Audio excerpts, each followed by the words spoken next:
Early on today, when I entered Vilna, I decided to go to the Gaon of Vilnius caver to daven for what's going on in this very place. As I was standing next to the caver, and throughout the day, and while I was traveling here, I was thinking, what should I talk about? I met the great grandson of the Chafetz Chaim, and he tells me, not knowing why I'm here, and he tells me that his grandmother, many, many years ago, when they wanted to transfer the cave of the Chafetz Chaim from Radin to Eretz Yisrael, she wrote a letter in the newspaper called The Blatt. And she mentioned what the Chafetz Chaim himself said, when in this very city of Vilna, when there were local population who wanted to start up with Reb Chaim Oizer, the Chafetz Chaim said, if somebody touches Har Sinai, he will die. Kal v'chomer, if somebody will touch the Luchas Abris, what will happen? So she said, we all know what happened to those very same people who transferred the Gaon of Vilna to the other basic kvaros. Anyone besides one, even though they fasted before they transferred him, and they had good kavanas why they were doing it, every single one of them died within the year, besides one. To start up with Kedoshim, to start up with the tzaddikim, once and ifta, they're also called living people, is the most dangerous thing any human being could do and could want to do.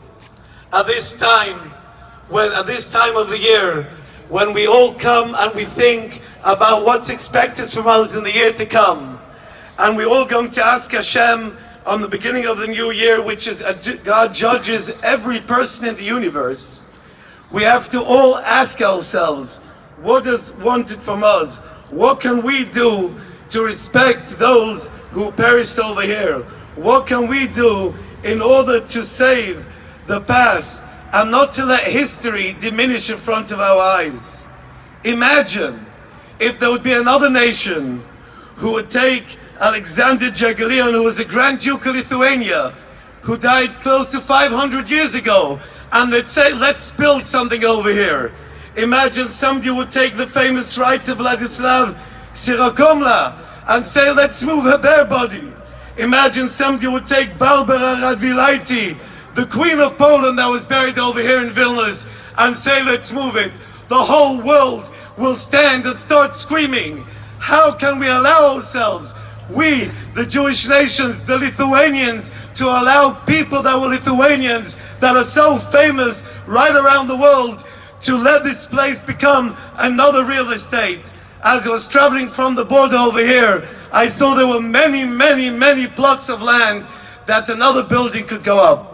Let's hope by us praying over here today that people will understand what's demanding from them, and those people who have the strength in the hand to make the change, they will make the change, and they will be part of the famous history in saving this most important place. I'm Dr. Anthony Harper here, blessed to be in Lithuania, in Vilnius, and Mr. Dov Fried is with me, and thank you for being here. This is a very important moment, and you could explain, for our viewers about what this is, and what's the importance of what has been happening here, and what should we do? This is a very early place in the Jewish tradition. The Jews bought it in 1487. Okay. For the treaty and at the time of the Russian, they built a sport palace. They dig a little bit and they built a sport palace.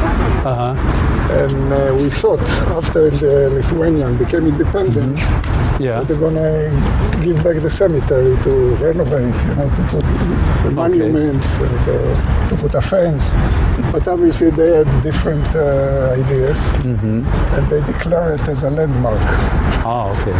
And then some people who are angry for money had an idea to renovate inside and to make a conference center. Okay. which is against any feeling and any tradition, not just by the Jewish world, but also all over the world. Well, this is a very sacred place. A lot of Jewish people lost their lives here in Lithuania. Sometimes, but mainly people who were buried there, they were dead. They were not killed. Okay. Although they had from time to time some pogroms, but most people are buried regular burial. This is a very one of the most important Jewish cemeteries in the world. It's very old, and most leaders of the Jewish world, most geniuses in the Jewish world, buried there. Like the Goen from Vilna, but the Vilna Gaon of Vilna, they moved to the new cemetery. But he was here. And I'm a descendant of his brother, so I feel very connected to the place. Oh, okay. And I'm fighting with it. Yeah. And I have many help. First of all, God helped me. And I have many help, Jews and non-Jews alike. So we think that by the end we're going to get the permit to make a fence, and to put monuments. See, like this is just a symbol we're making now. Okay. Monument. So the desire is for this to be restored, and this will be a lot of people coming here. A lot of people. A very special place. Put a place to pray, and it's going to be good for the Lithuanian people because it's going to be a lot of tourism. Okay. A lot of tourism, and tourism brings real money. Yeah. So yeah, this was built by the Russians. Yeah, by the Russians. The Sport Palace. But it was desolate for many years. Yes. Yeah. So in the process of the construction of this, a lot of graves were disturbed. Graves, not so many like monuments. Monuments? Yeah, graves here no, but over there, of course, graves. Right. But there is people buried there.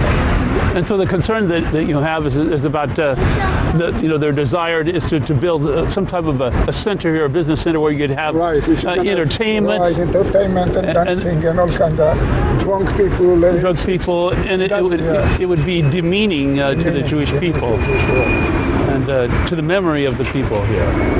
I'm with Haya Fried, and thank you, Haya, to be here to share the importance of this area here, this cemetery, a very special sacred place here.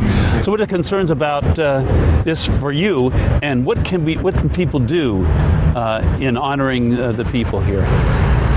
Well, what we actually need is an awareness. We need the people of Lithuania to realize that this is a cemetery. It looks like an old sport palace, but it's holy ground where it has the bones of people from up to 600 years ago who are commentaries of our Talmud, and they're very close to us. And it says that every person who lived in Vilnius at that time knew the whole Talmud by heart, and it's our heart. This is our God. This is our life, and these are not dead people. We have a saying in Jewish that anybody who is a tzaddik, a righteous person who's dead, he's alive because his work and his commentaries and what he's taught is still alive today. And so we would like the people of Lithuania and the people all over the world to realize that the Jews are not going to let this go, and we're going to come here and we're going to protest, and we're going to say we're going to keep fighting in order to keep the cemetery.